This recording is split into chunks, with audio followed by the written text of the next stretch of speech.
All right, Pete Johnson, welcome. How the devil are you? I'm really good, mate. Thanks so much for having me on. How are you? Oh, it's a pleasure. Yeah, I'm good, thanks. Where am I getting you from right now in this fine world? I'm currently in beautiful North Yorkshire, back at my parents' place. Wonderful. And what takes you there? The last time we did see each other was not that long ago in Vietnam. It's the dizzying heights. So what's taking you back to the glorious northeast of England? Yeah, so after finishing my guiding in Vietnam, I've quit that job now. So I've decided to try and come back full time to the UK after nearly 20 years away. So yeah, I'm just in the little transitional phase at the moment. So staying at my parents' place for a while. And what's the transitional phase consisting of? What's that got you keeping busy with? Well, I've set up a small business. So for the last month, I've been spending all my time trying to create a nice brand, like a healthy snack brand, and I'm just in the midst of that at the moment. How did that idea come about of all the weird and wonderful ideas you could have had that you've been exposed to in this long, exhausting life? Why was that? Why did that pique your interest?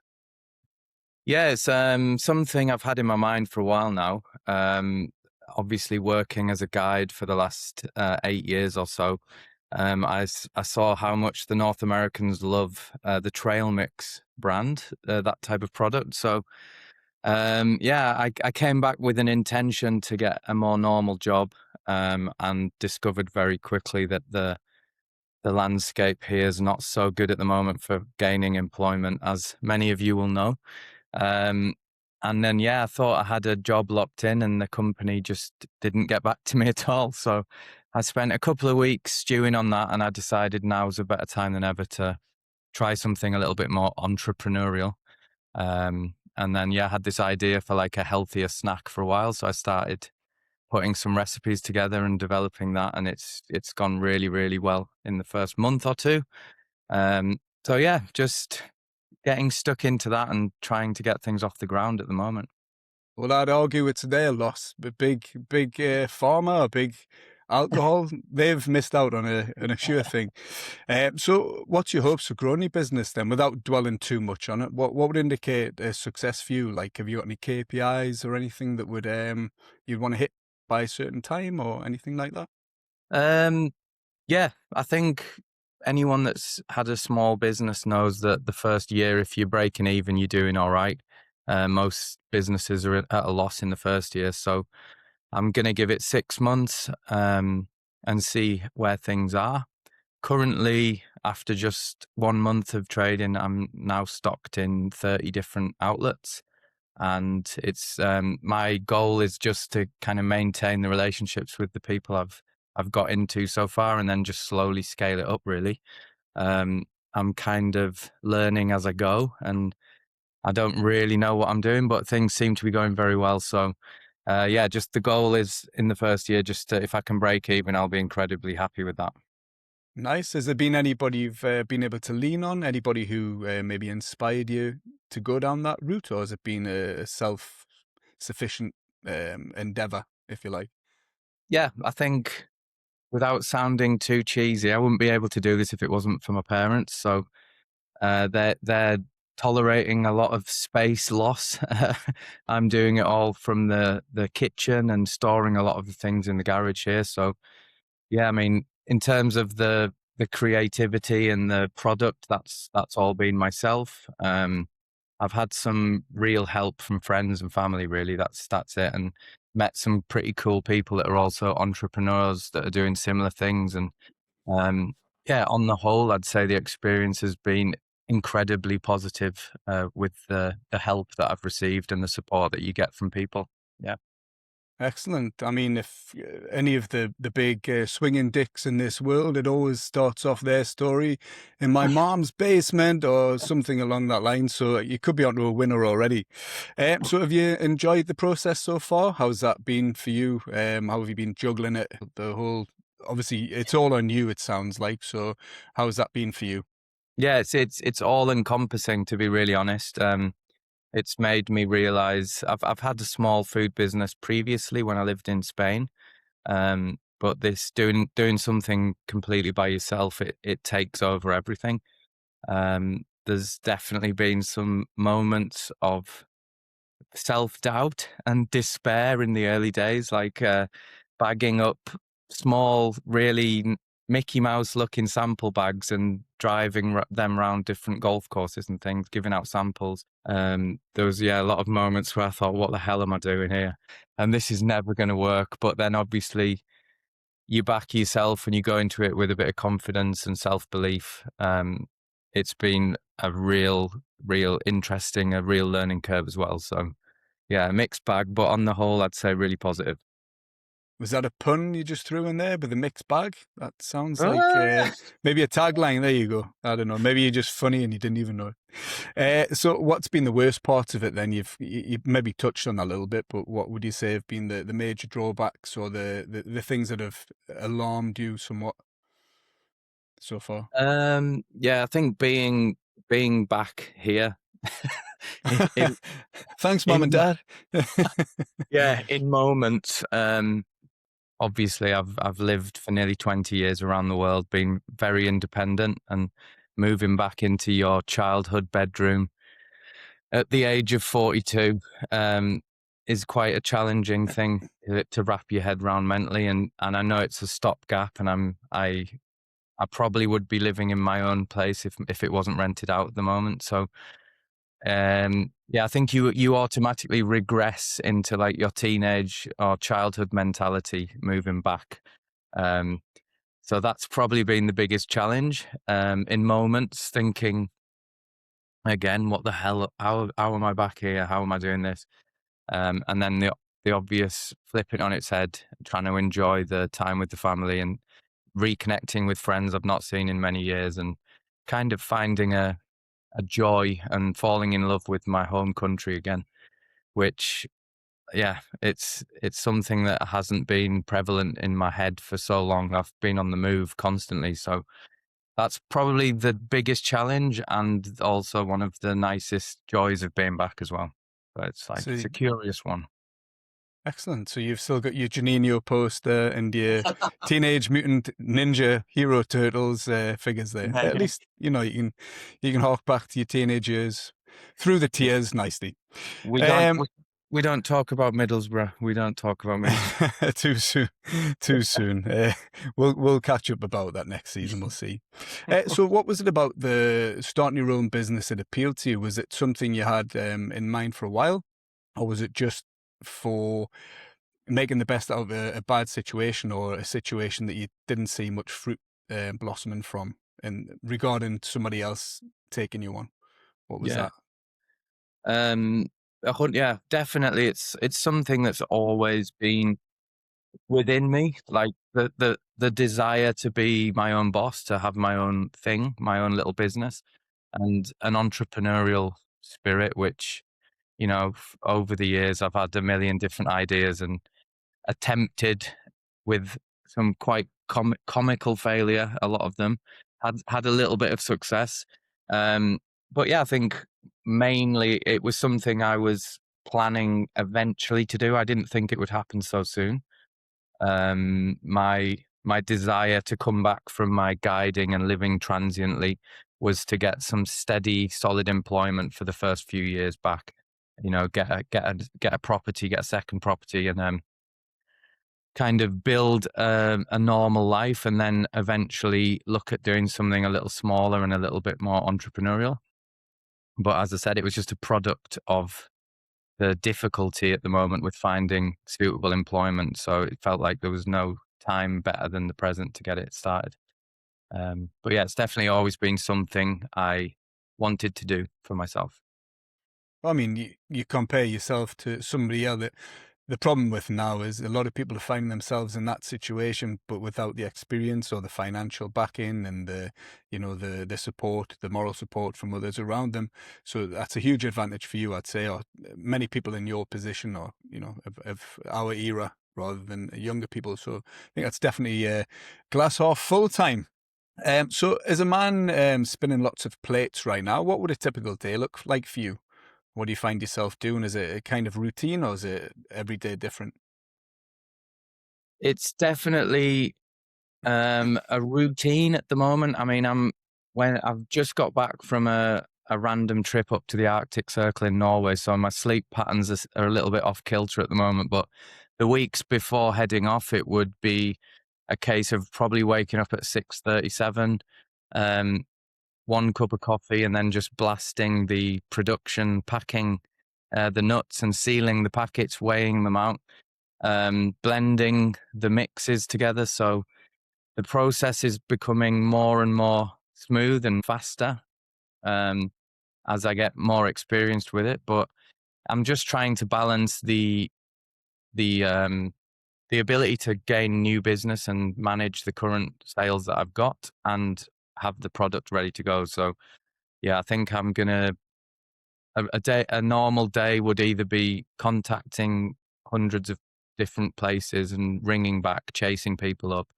delivering the products by myself or posting them out, or just spending 12 to 14 hours monotonously bagging the products and sealing them.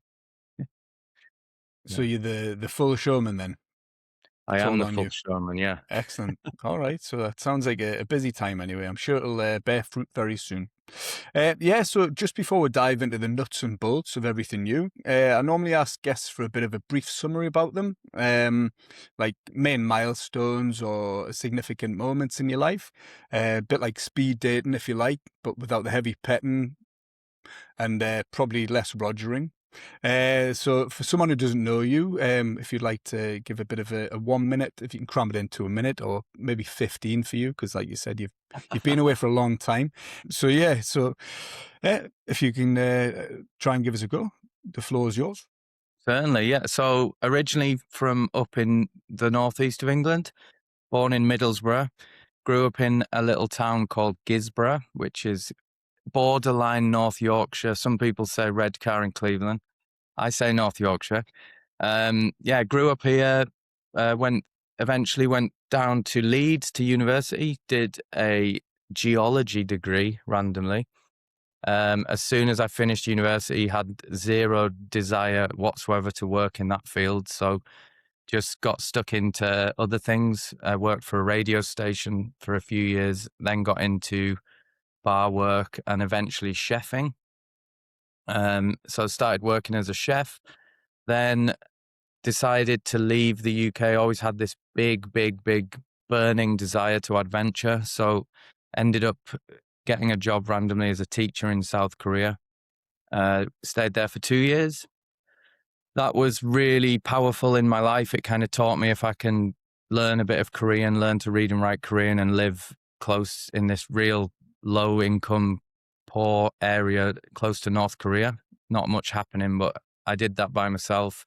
Had a very difficult time initially, but then grew to love it. And that gave me the foot up the arse that if I could do that, I can do anything really. Moved from there to Barcelona, spent, I think, 2 years in Barcelona, then just continued, got the bug, wanted to push myself. Moved to Australia for a year. Then that was when we came up with the plan to walk across South America, which is where we met each other. Did the walk across South America, which was 2014 for the World Cup. And then after that, went back to Spain and then really wanted to go to the mountains, do some snowboarding and chefing. So I ended up doing winter seasons. And then that took me to getting this job as a guide around the world, biking, hiking, kayaking, that type of stuff. Ended up doing that for close to 8 years, with a little gap in the middle when COVID came in. Came back to the UK then. Worked in sales, started working for Estrella Galicia, got into the drinks world, and then returned to the guiding, which took me around the world again up until the present day. So yeah, I'd say a vast amount of really different jobs around the world and then back to my little hometown in the Northeast, which feels truly bizarre. That's kind of my work experience, I guess, and my lived experience as a person. I just love football, comedy, People, really. Just love meeting people, chatting breeze, making people laugh, having an adventure in pushing myself. So yeah, I think that's a general overview of who I am as a person and all the stuff I've done and the places I've been. All right, you're hired. Good job. Yeah, don't call me back. I was a lot crowbarred into 1 minute. You'd wipe me out. All right. Yeah, that was quite the mouthful crowbarred in there. So thank you very much for that. I'll just note it's actually Estrella Galicia, just so you know. Estrella. So yeah, just before going into more details, can you run through some of the jobs you've done over the years that brought you to this point? Were there any that you didn't mention there? Yes, loads. Just a list, if you want to list them. Oh God. So when from paper round.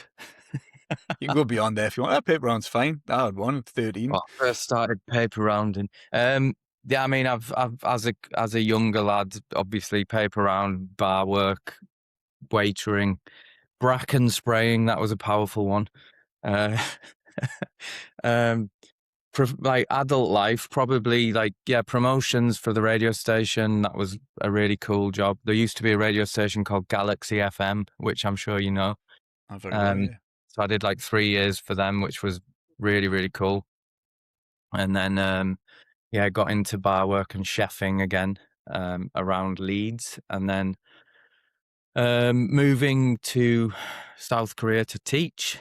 Then when I moved back to Barcelona, it was financial sales and set up my own small food business, which was doing healthier lunch boxes and delivering them around the city by bicycle. Then worked as an IT help desk man servicing Mexico and the USA, which was a lot of fun. One of those headset jobbies. Mm. Then went to Australia, was a door-to-door milk and grocery salesman, which was thrilling work. And then probably one of the most random jobs I did was surveying roads and footpaths on quad bikes and with these vans that had like $1 million lasers on the front and back to test how the road surface was. And that's the only job I've ever been fired from because I was driving the quad bikes too fast. Then went to, yeah, probably into guiding. So just taking clients around the world, managing groups.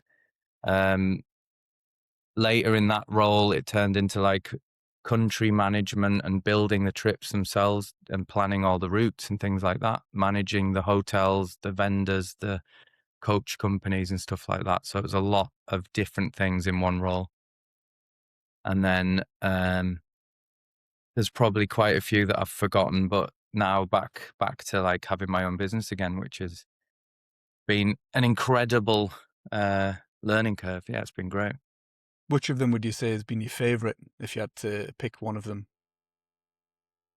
I think the early stages of the guiding, it was such an amazing kind of baptism of fire. As soon as you finish the 2 weeks of training, the next week you are in the field with a group of clients with their expectations. And getting through the first season or two of that role and becoming quite adept at that job, it feels really good. I think their business model is to really hype you up and they drill it into you. It's like a Californian company. So as a lad from the northeast of England, it sometimes didn't align with my energy and my sarcasm and my dry humor. But they really drill it into you how special you are and how amazing you are to have that role, which kind of drives the engagement and makes more and more people want to become a guide with that company. So I think the first seasons of that role and the people you meet, everyone's quite like-minded, all very worldly wise, very interesting people. So I'd say that was definitely the most incredible role to get initially, but I also think it has a shelf life, and I think it's important to know when you don't feel that thrill and that buzz for it anymore. It's important to step away, which is very difficult to do. And did you say the worst one? Yeah, tell me the worst as well. I didn't ask for it, but yeah, please go ahead. Uh, Content is king. well, I think anyone that's worked as a chef understands. I don't think there's any more stressful position. Um, Working in a hot kitchen with the pressure of hungry people that have paid money for a good meal, and knowing that it's falling on your shoulders is a stress that only a chef knows. But again, equally, when it's bad, it's definitely the worst, and when it's good and you have a good team in the kitchen, it's incredible. It's one of the best places to be. Yeah, early in my working life, I was a broiler chef for TGI Fridays for a year and a half, and fuck me, Saturday in the middle of July or August, it was, yeah, you definitely didn't get paid enough anyway. And I Yeah, think you yeah, need young people to endure that, because any older, I would have walked many times. But I'm yeah. glad I don't do it now. It's delicious, though. All right. On a side note, are there any interesting facts about you, like a tribe leader in Papua New Guinea, or your third nipple, or a penchant for magic, perhaps? Anything like that? No, I definitely only have two nipples, as far as I'm aware. Uh, it's such a difficult question. I don't know. There might be a load of things that are interesting to people, but for me, I'm quite mundane. Well, Uh, you've listed a lot of things in your little intro that would, I yeah, consider very interesting anyway. I think one thing that people would maybe not think, and I still feel a deep sense of embarrassment about it as an adult. When I was a kid, I used to sing in a choir, and I ended up traveling the UK singing in big cathedrals and stuff, and I ended up singing in front of the Queen on TV in the Albert Hall, All which right. at the time I was again quite embarrassed, but as an adult, I look back and I think that was quite a cool experience. So I know that you've also met other royalty, as we'll probably get onto later, but you've got the Queen and the other one. Ah, The very good. ginger one. The ginger Yeah, one. So you were a bit of an Aled Jones as a child. Right, you've got 2 minutes to show us what you're made of. I can't because of I thought you were prepping your throat. things based around nuts. Again, I can't reach those notes anymore. Different kind of nuts. Very Nutmeg. good. All right. Well, thanks for giving us a peek behind the curtain anyway. Oh. So yeah, I usually like to give a bit of context to how we know each other. You kind of alluded to that before. Even though we're only from about 30 minutes away, we actually met in Rio de Janeiro 2014 at the World Cup. Me personally, I'd been backpacking a couple of months, seeing some friends, catching a game, drinking a chas on the beach or so. Yours was quite similar, yes? Yeah, very similar, but it just took a lot longer to get there. So yeah, tell us about that experience, please. Yeah, so me and my two best mates, we were living in Sydney in 2013.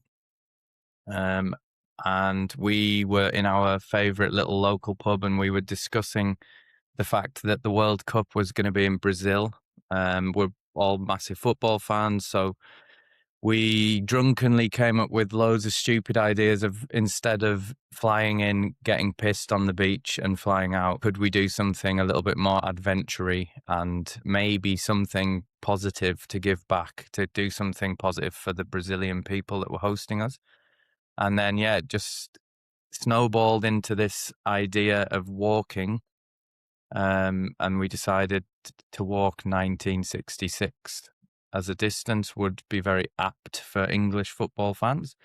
So we just mapped it out, and it turned out roughly to go from the Andes in the west of Argentina to the east coast of South America to Brazil would be roughly that distance. So we plotted it to finish on the World Cup pitch, which was the stadium in Porto Alegre. And yeah, it turned into this, what started off as a daft idea actually manifested, and through a lot of hard work and a lot of planning, logistics, and again, just an incredible amount of help and support from loads of wonderful friends and family. We ended up flying there to Argentina, and then we walked for a few months to get to Brazil in time for the start of the World Cup. And that's where we met. Yeah, that's when the real adventure started, right? So I remember you had a bit of a travel companion, a third friend or third best friend, a bit Yes. smaller, very quiet. Was anything, does that remind you of anyone? A bigger tail as well. You missed that part out. Bigger tail, yeah, sorry, yeah. Yeah. How could I?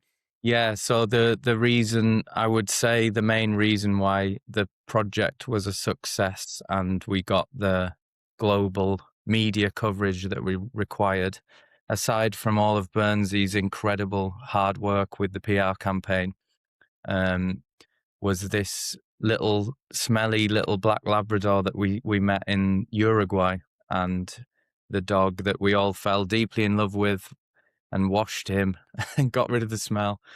He followed us for the second, probably third of the journey. I think about 900 to 1,000 kilometers or so. This beautiful little creature just for some reason took to us, stayed with us all the way over the border, and we took the dog all the way to the end of the walk outside the World Cup. Considering that it was a stray animal and there's no other reason why a dog would follow us. We kept him fed and watered, and he was an incredible companion for all of us. And then 3 days before we finished, we actually discovered that the dog was a family pet. And I think the owner of the dog, the younger lad in the family, Nacho, had been away, gone to university, and he came home on the weekends, I think. And he must have been away, and the dog had got out and just disappeared, gone on an adventure. So, with the dog story and the videos, everyone loves an animal story. So we got an incredible amount of coverage on the news and in the media, and that was actually where the guy who'd lost his dog discovered, seeing in the national Uruguayan newspaper the story of the English lads with the lucky dog. And it was just incredibly serendipitous because we were having a late night campsite boozing session, just talking over everything we'd been through a few days before the end and discussing how sad it was that we'd never know the story, the history of the dog. And then we get this message to our webpage saying, that's my dog. And he sent us the photographs of the dog from a puppy all the way through the dog's life. And the guy actually couldn't afford to travel by plane to get to Brazil, so he actually hitchhiked and took buses across to collect his dog, basically. And yeah, the end of the story was the video that went viral was the dog reuniting with Nacho outside the stadium, and everyone was crying. And that video then went quite viral on YouTube for a while, and we were contacted by so many people about interviews and donating to the charity. And yeah, it was without the dog, who we called Stinky Jefferson. Without that beautiful creature, the project maybe wouldn't have succeeded. So again, it just felt really organic and like fateful to walk through that little village and encounter the dog. Who's cutting onions in here? Oh my God. So yeah, that was quite the highlight of that one. What was I don't think you've touched on what was the purpose of the walk. I know there was something to do with wells, or obviously a well Y- that you were building somewhere. Could you take it from there? Yeah, yeah, of course. So the we had a few ideas for charities we may want to help, and there was a few that were quite close to our hearts. But when we came to making the final decision, and based on a lot of communication with people that we wanted to link with, we realized that it had to be linked to Brazil to kind of make the story work. And then just again, through complete chance, one of our good friends, one of Dave's friends from growing up in the Lake District, his mother was in charge of a charity called Josefina de Vasconcelos. trust, which was a famous Brazilian sculptor who lived in the UK. And my friend's mother was caring for her, I believe, in her final stages of life. And they became very close. And this charity is all about helping people through creative means. And it felt very close to what we were trying to achieve, basically. And they had a project which was to create a water well in the north, right up in the north of Brazil, in Bahia. And there's this tiny little town called Campo Formoso. And I believe the main crux was there was this huge drought in 2014, and it was affecting the whole community. There was a lot of cattle dying. The farming community were really suffering for growing things and livestock, and then the people as well who needed fresh drinking water. And yeah, obviously it was over 10 years ago now, but I think if my memory serves me correct, it was around £25,000 or something we had to raise in order to do.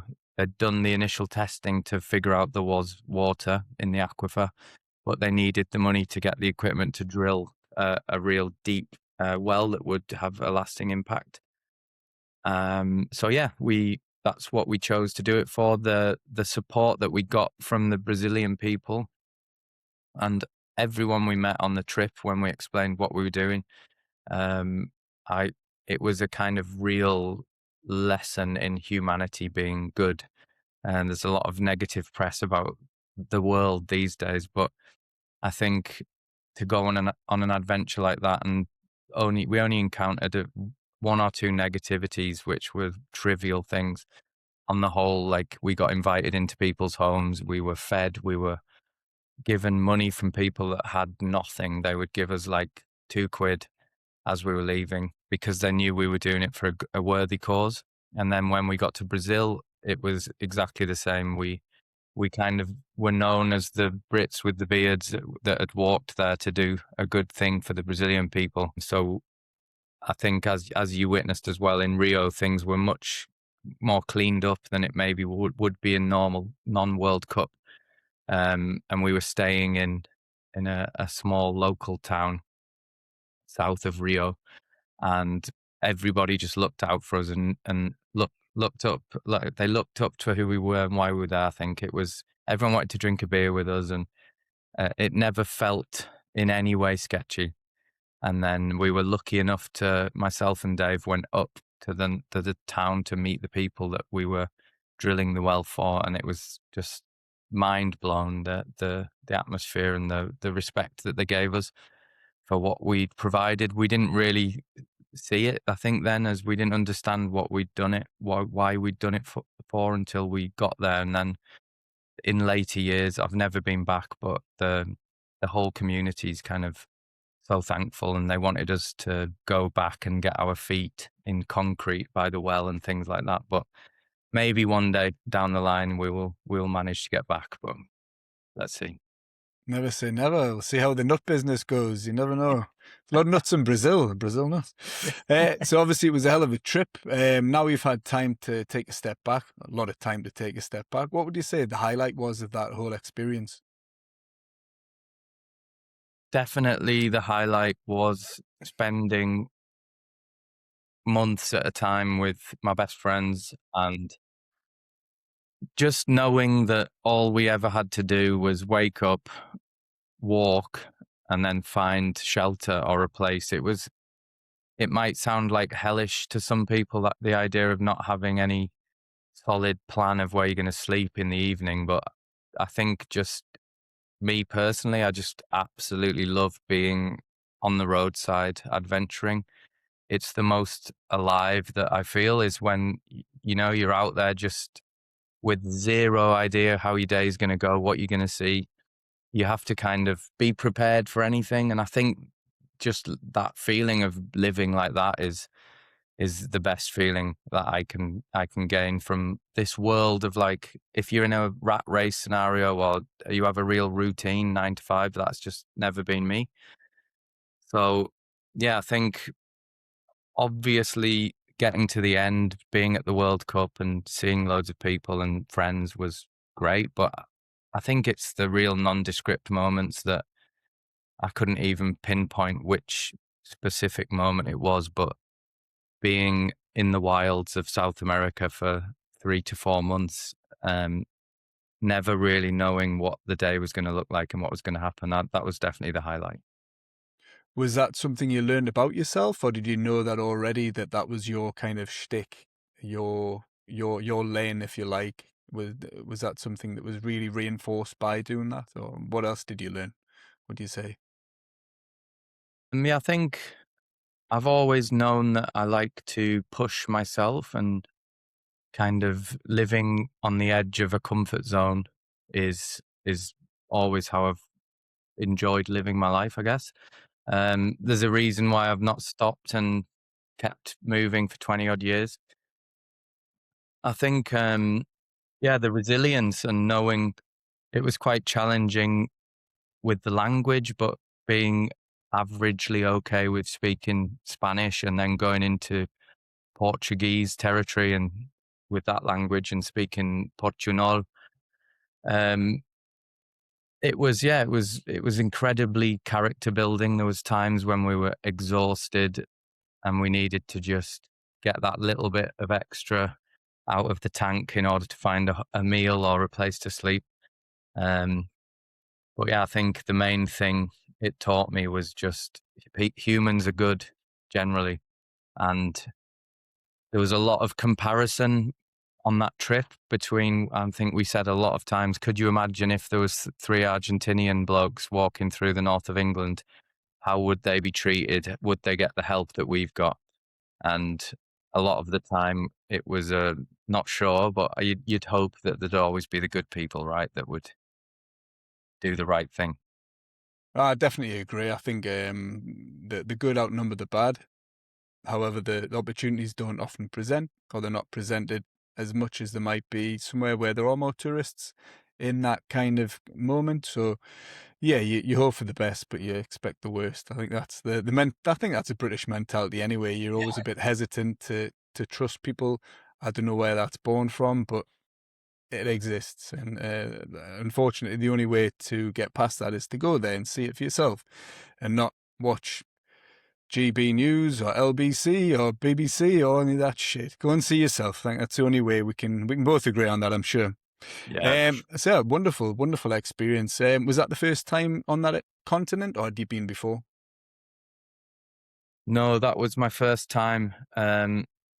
Many years before, I was planning on heading down there with Dave, actually, one of the other lads that I walked with. But then life took a different turn, so it was always a dream destination, South America, and I'm really glad that I got so much time there. And then, obviously, later in the other job, I spent a lot of time down in Patagonia as well. So it's a continent, and those just the three countries that I visited will always have a very, very special place in my heart. And I know that I'll go back again at some point. Excellent. So, kind of preparing, or something that might have prepared you for that. You did mention that you lived in Barcelona. What was that experience like? Yeah, Barcelona was, again, it's A bit just, different. yeah, for anyone who's been there or lived there for a while. I think it's a very hedonistic, younger people's city. And I even feel if I go back now, it's something that is, I feel like I've been there in the right time of my life, and it would be a very different experience to go and live back there now. But yeah, I mean, I had 2 years living in Korea, which was incredible, but very, as you know, very different. Um, so to go from there to Barcelona it was like chalk and cheese, but uh, incredible city, vibrant, loads of party, loads of incredible food and drink, and just the Mediterranean culture and climate, just incredible. So yeah, you've just mentioned two polar opposite places in Spain and Korea. What was it that took you? Did you say you went to Korea first, or Spain? Korea. So what was Yeah. it that drove you there? Was it some kind of opportunity? Did you have friends there? What was your motivation for opportunity? It was definitely the age-old story of being in love and wanting to keep something going, which in hindsight was Had to definitely had to. definitely never going to work. But yeah, so essentially, I had been in Leeds post graduating from Leeds Uni for I think about 4 or 5 years. Really enjoying the party life in Leeds. Had an incredible crew in Leeds, but things were getting a little bit monotonous. Work wise, I wasn't very fulfilled. I was, I think, working for both as a chef, and then I did some work in the drinks industry back then as well, selling cider. And I had quite a few friends that had already been to South America and ended up in Asia teaching English. So it was always in the back of my mind that I didn't want to miss the opportunity while I was young to get out and see the world. And I had three of my very, very good friends from university days teaching in South Korea, and they all mentioned that it was a really cool gig. And if you get the job, then you get an airfare ticket paid to get out there, which I didn't really have.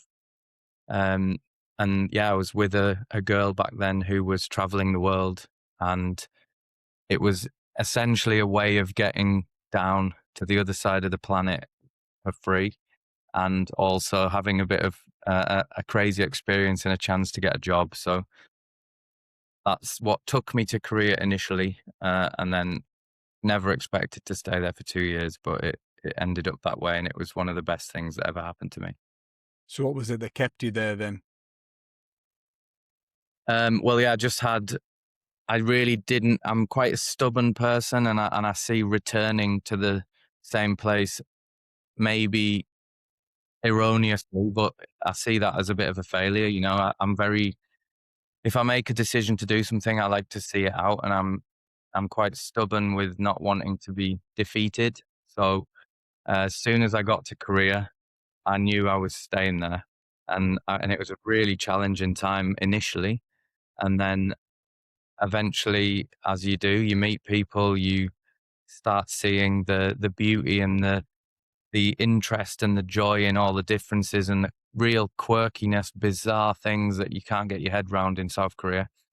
Um, I worked pretty hard to learn the language, to speak enough to get by and to read and write Korean, and then started playing football for a team and met some incredible people, and it just all kind of fell into place and started feeling more and more like not a bizarre place to live.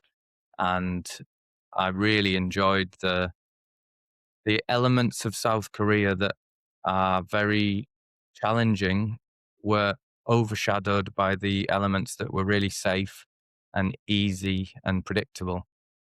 And I think compared to the UK or Spain or any other place, in South Korea, you always feel completely safe. There's not really crime, there's no petty vandalism or theft and things like that. So it just, in the ways that it was challenging, it was not too challenging that made the positive elements, they really outweighed the negatives, I would say. Yeah, again, agreed. Yeah, I couldn't agree more. That's the chalk and cheese that you've already said before. Two of my favorite places in the world would be Brazil and Korea. Very Yeah. different reasons, but I still have my heart's still full for both of them for various different attributes that they have. So yeah, fully agreed. You did touch on language proficiency and how your kind of your grasp or your level of Korean, Spanish, Portuguese. It's helped you around the way, and at whatever level that is. Would there be any advice that you give to anybody about which language might be beneficial for them to learn if somebody's thinking about it? Ooh. It might Well, I be think, beneficial for them getting around the world. yeah, I think we're horrendously blessed by being English with the language. And I can honestly say I would prefer not to be English when it comes to language proficiency because, you know, if you go to Europe and the Dutch, the Belgian, the Germans, the Swiss, the French. There's so many other countries not far from us that automatically, by going through their education system, will be proficient in 2 or 3 languages. And we don't seem to really have the same, I don't know, the same education system in the UK that churns out people that can be proficient in 3 or 4, 2 or 3, 4 languages. So I think by being English, by virtue of that, you're already winning in a lot of language stakes globally to travel the world.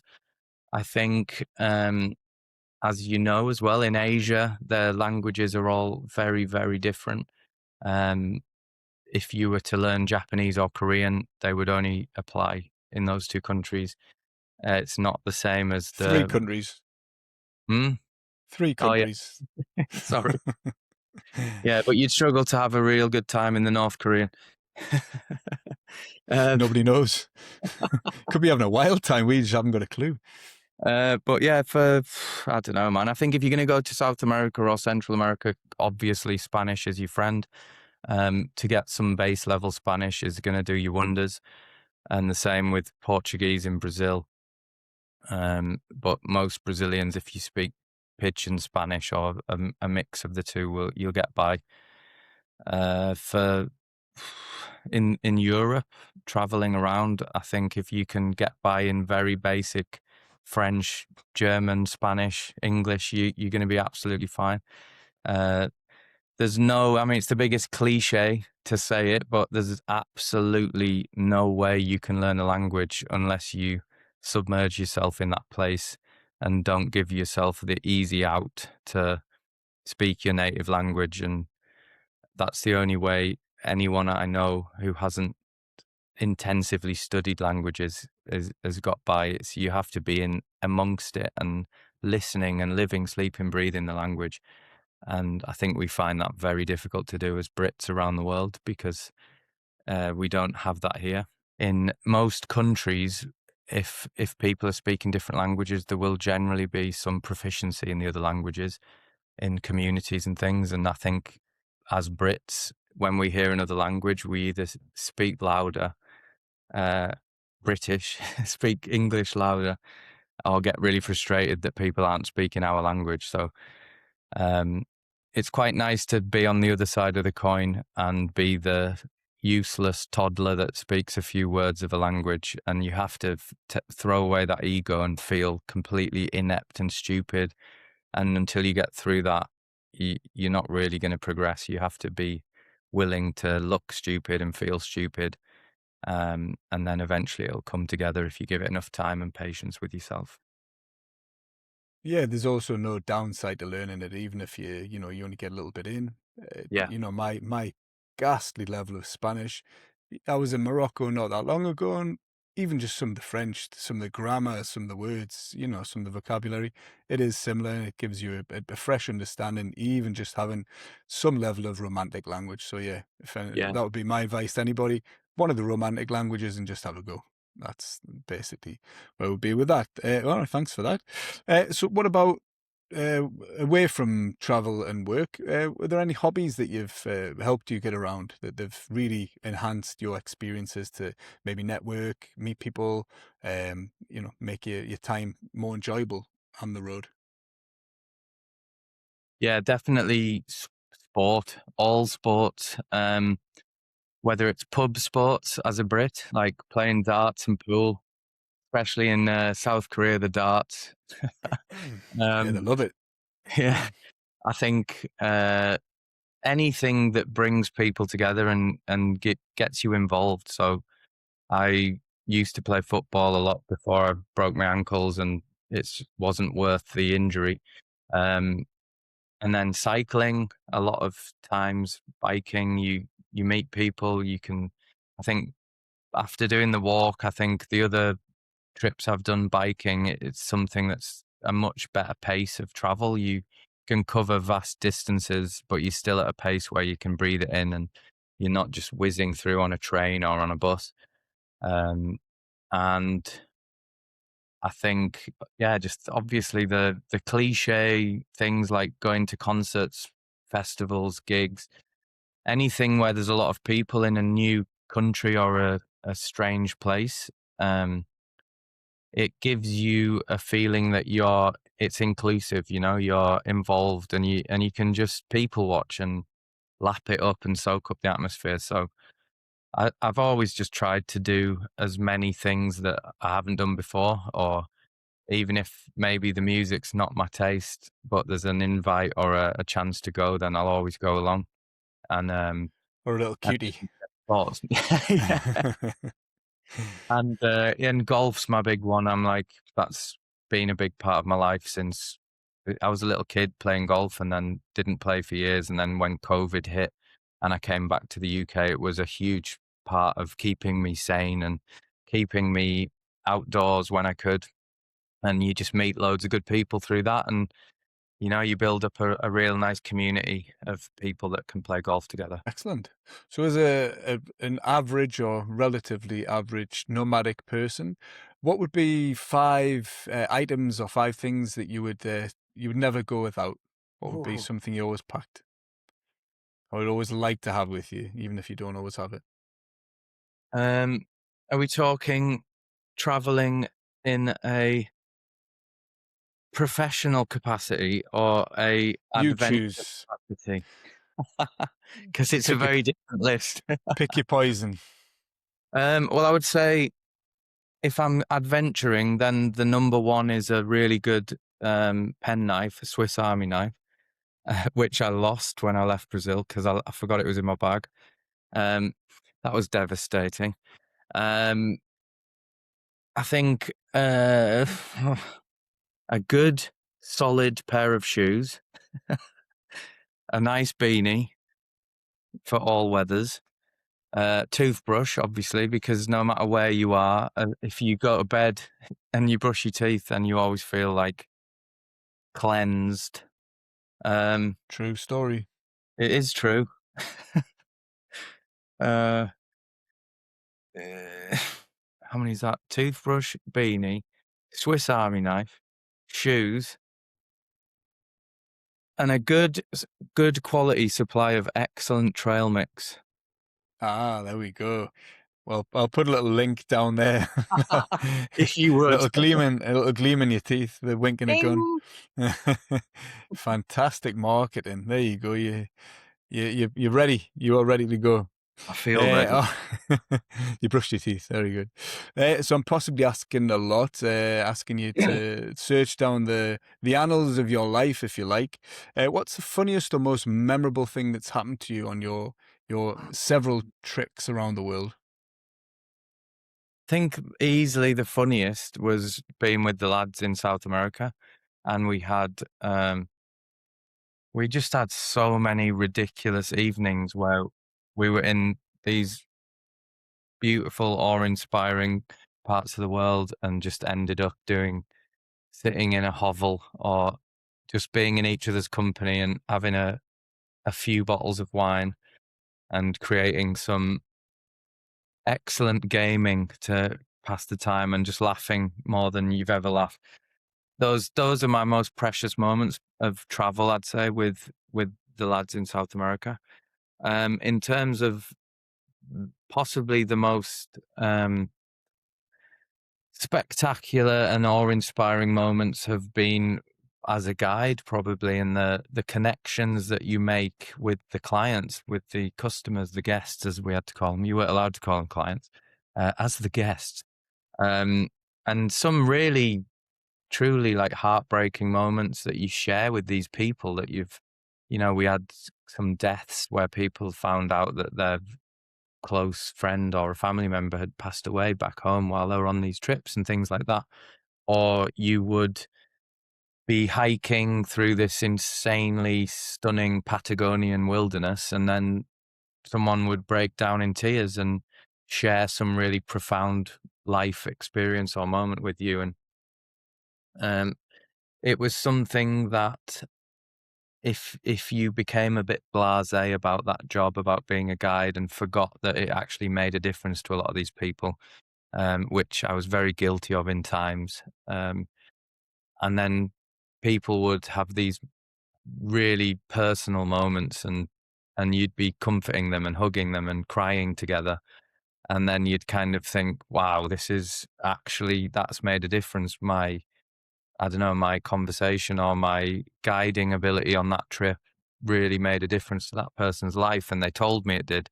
Whereas, yeah, you could forget that quite easily and just look at it more as a transactional encounter with a paying customer. But some of the guests that we had, you keep in touch. I'm still in touch with them now, and you genuinely did forge some really nice connections on these trips. Yeah, I mean, I met some of your guests or Yeah. non-clients in Mr. Bean Bar in Hoi An, Vietnam, not so long ago. So yeah, I definitely, I can feel a little bit of that job. But yeah, I can understand that. It seems Yeah. like you had a profound effect on them. They seem to really take to you. Those ones, anyway. I don't know what the rest of them are like. Maybe the guy who almost lost his leg in hospital didn't feel the Oh, same, but that's another story. If you was there a happy ending to that one? I didn't hear about yes. it. I actually, we said we weren't going to talk about Middlesbrough Football Club, but I actually got a lovely message off that gentleman commiserating me for Middlesbrough's failings and sending his well wishes from him and his wife. So yeah, he was very, very thankful for the support and the hospital treatment that we provided in Hoi An. And yeah, he sent me a lovely message just the other week. Well, I'll take part of that apology because it meant we didn't get to meet up for a couple of days because of him. True. So I accept his apology and I wish him well. What about any other favorite trips or periods in your life? What's been the top ones that Yeah, shine for you? um, probably moving to Barcelona was the first year that we were in Barca. That was probably one of the happiest times of my life. Um, South Korea became a little bit challenging towards the end and a bit mundane. And once you know that you're moving on, it was quite difficult to to make the most of the last of the time in South Korea. It became like a bit of a drag, and I think we were both ready. Me and my partner at the time were both really ready to move to the sun and to get away from the South Korean situation. Um, I think the time in Barcelona when it was new and exciting was, yeah, definitely one of the happiest times of my life. In terms of more adventure me and one of my best mates cycled. We've done a couple of cycling trips down the Hebrides and Stockholm to Oslo. And I think those trips were, again, some of the best times because it's just, again, getting back to being on the roadside and hunting for places to stay, finding these little hidden spots. And, in Stockholm to Oslo trip, it was paradise, and we were wild camping and foraging and swimming in lakes and stuff. And it just doesn't get any better than that for me, like being right out and about in the middle of an adventure. Excellent. So this is kind of a segue, but in a broader sense, what would you say travel has given you over the years? Is there any big takeaway that you could bottle up? Yeah, if I could bottle it up, it would be again just going back to having the emotion in the world that humanity is good, and the bottle would smell like dupe. But I think it would Yes. it would it would be pushing yourself out of your comfort zone is the best way to realize your limitations and your capacity, which you'll never get that from playing it safe and in a completely non-judgmental way. Like each to their own. Everyone has their ways of living that makes them tick and makes them happy. And if that's working a steady job and having your routines, then that's absolutely fine and that's admirable. But for me personally, I think the travel, you only get one life if you're of a certain religious or spiritual belief. And I just wanted to cram it full of as many experiences as I could. And while you're able-bodied enough and compass mentis enough to move and to travel, I think it's the most fulfilling thing you can do because it expands your horizons and your mindset in almost every single way. And it teaches you a lot about who you are and what you enjoy and what makes you tick. So yeah, I think just all that in a tiny pink bottle that smells like tube. And the song that would be playing would be by the boy band Five. Keep Yeah, on five, moving. five, I've. All right. Right now, failures. I personally have a good 10-part podcast. I could reel out all of mine. So what about you? Are there any that you've been through that you're glad you went through? Yeah. Um, cliche, but I think being really comfortable and happy and then having it shattered and understanding what, being heartbroken and getting through it and then finding love again. And I think I kind of pity anyone that hasn't had that experience, because again, that just teaches you how resilient you are and that you'll always be fine and everything will be okay. Um, Other than having difficult patches with romantic heartbreak, I think in a professional sense, just I've never really failed at anything job wise other than losing my job for speeding on a quad bike once. But I think being not failure as such, but knowing when you've given something your all and it's not fulfilling you or making you happy, it's very easy to stick at something for financial gain and because it's comfy and easy. And I think that's a big part of being a transient person with a mindset that it's best to jump into something new when you know in your head and your heart that it's not fulfilling you. Um, and I think that might be viewed as failure or being flaky in certain mindsets, but I've always lived as the type of person who if I can feel something's not fulfilling me or making me happy in life, I'll be willing to roll the dice on something else and try something different and cancel the thing that's not working anymore. Um, and so far, that there's obviously been some failures in terms of financial situations, but I've always maintained that mindset that if you're not feeling that something's having a positive impact on your life, then it's best to try something different. And that's probably why I've moved so much and done so many different jobs. So fit in or fuck off, basically. Exactly. Nice. So do you feel like you've benefited or grown as a result of those failures then? Is that something, or do you, are there any that you regret that you've gone through that it's still stick in your craw a little bit?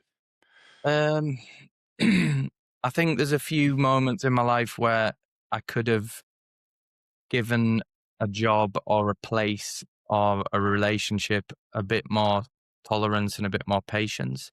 Um, and yeah, certainly I could have stayed a bit longer in a few of the circumstances, but I'm don't know, like I said, I'm stubborn and I'm a firm believer that if you give something enough thought that it's logical and you've come to a rational decision, then you can't really regret any of your big life decisions because it was right for you at the time.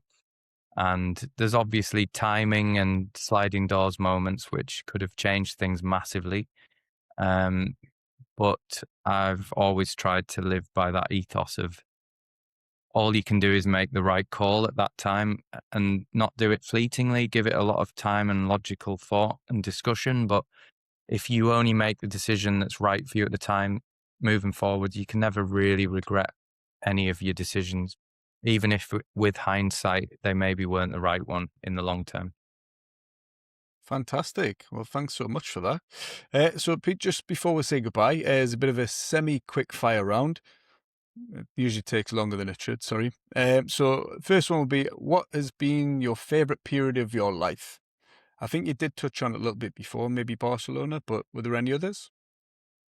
Yeah, I'd say the moving to Barcelona, definitely the the happiest and most exciting phase of my life. And then definitely the other moments were moving into the guiding world and feeling really accomplished getting that job. It statistically is apparently very, very challenging to get that job. So it felt good. And then getting out and feeling credible in the guiding world and knowing that I had opportunities to be flown around the world every few months, that was really exciting and a real happy period of my life as well. Excellent. So, given that job's taken you pretty much everywhere, what would be your top 5 destinations that you've been for any reason? You don't have to give a reason. Just Yeah. 5 destinations in general. Hands down, the most spectacular is Patagonia. So right down on the south of Argentina and Chile. Um, I think Laos and Cambodia, Vietnam bunched into one.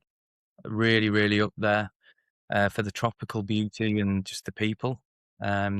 Bali and Indonesia more for the people and the friends that I made in that place is always going to rate really highly. The mountains in Austria will some of the best people I've met and some of my closest friends, that's all linked to the Austrian Alps. And I just love the feeling of being that remote and insignificant in that huge, vast mountainous place. Mediterranean, Spain and Greece, can't go wrong. Just wonderful, chilled, laid back people, beautiful diet. As we all know as Brits, the Mediterranean is just an incredibly wonderful place to spend time. And then probably the Nordics. I've just been up to Norway. I've cycled through them. Sweden. I've got so many Swedish friends. I think it's a very different vibe.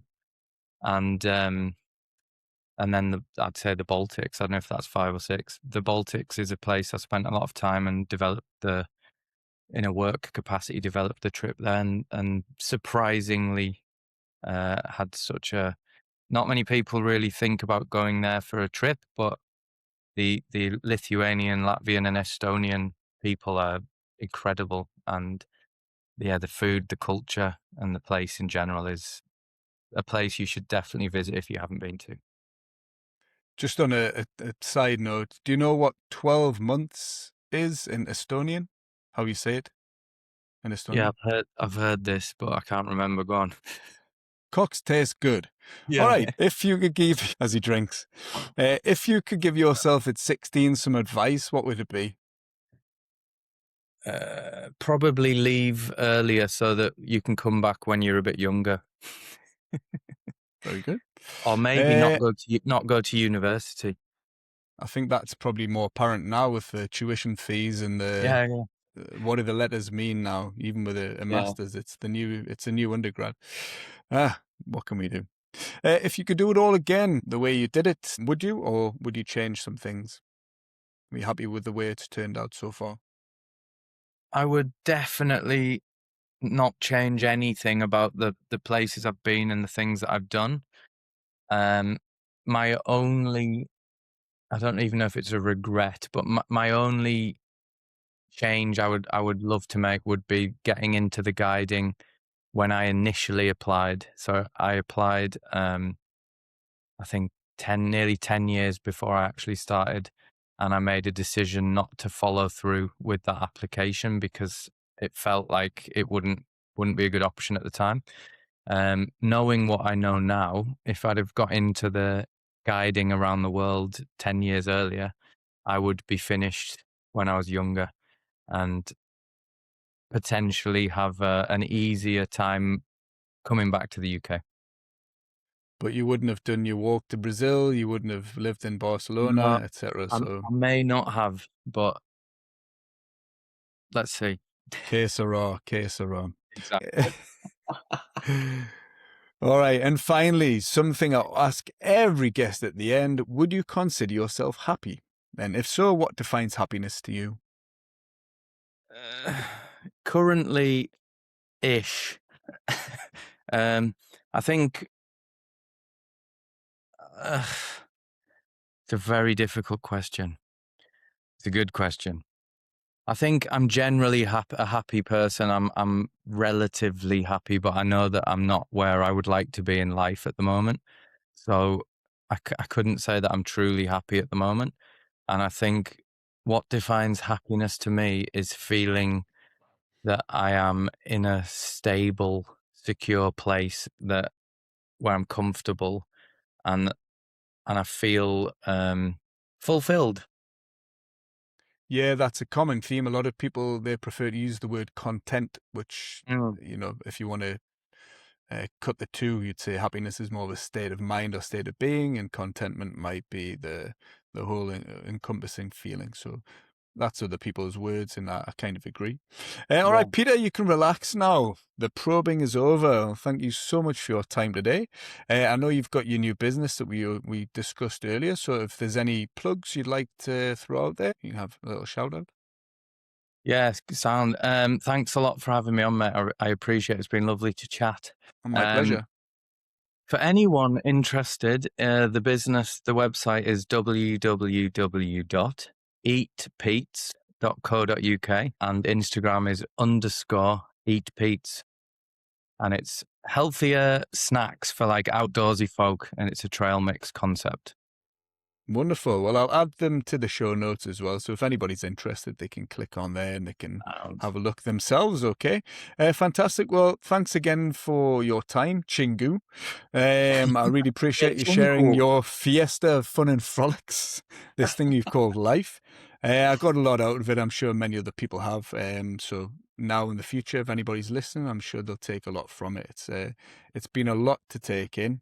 So good luck with your new business, and I hope everything goes well going forward. I'm sure you'll kill it. And hopefully I'll catch up with you some of the black stuff again like we did last time, and I'll see you soon. Perfect. Thanks a lot so much, mate.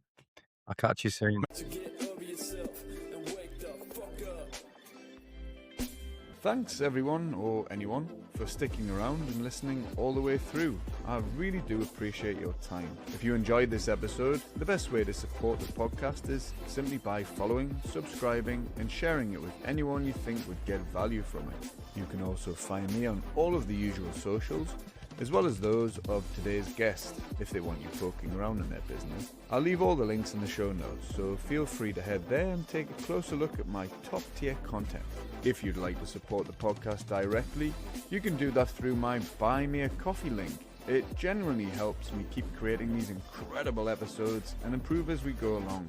And finally, if you're interested in working with me more directly, I also offer a travel consulting service, whether that's guidance, strategy, or help with selecting your pivot towards your new chapter.